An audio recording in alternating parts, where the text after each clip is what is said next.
Het seminario eigenlijk wordt georganiseerd eigenlijk door de Fundacion Contra Violencia Relacional, conjuntamente con nuestro partner, señora Carolina López Paz, de CLP Law Firm and Consultancy. Y está eigenlijk de cuadro de nos awareness campaign, dus nos campaña de concientización para lo que trata coercive control. Coercive control e enfoque arriba ese está eigenlijk para describir y dar información com bota identificar coercive control, dus el patrón de comportación, manera que nos gusta visa tóxico entre pareja y promoviendo así que nanan eigenlijk, lo cual que nos desea de hacer, promoviendo para identificar relacionan sano. Y durante el seminario aquí, eigenlijk está una serie de seminarios. Ayer nos temos un seminario dirigido específicamente a abogados que trata casos de familia.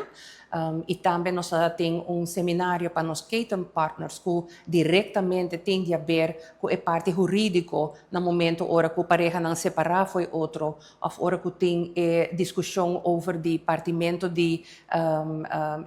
tempo que não está para dedicar com a yunan. E parte de controle entre pareja a trobe também hopi para diante. Dus esse estava hopi importante para nós ter seminário especificamente dirigido na grupo aqui, dus voogdijraad, plan de maior, bureau sostenemi. Y junto con nos Fundación, caseworkers de Fundacion Contra Violencia Relacional, ahora nos tenemos el seminario dedicado al grupo más grande de evel social, que seguro de la frontline y seguro ayuda,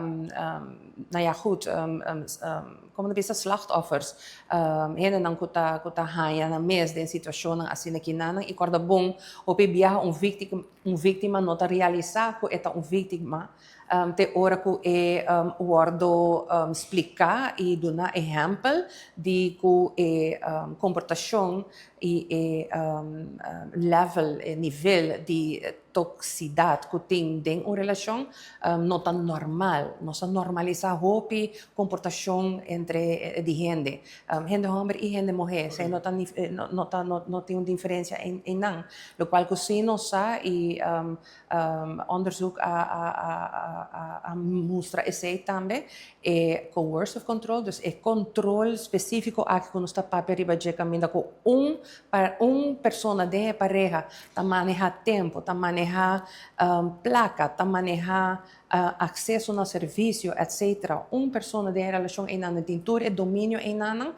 me se pode realizar que a situação não é uma situação healthy.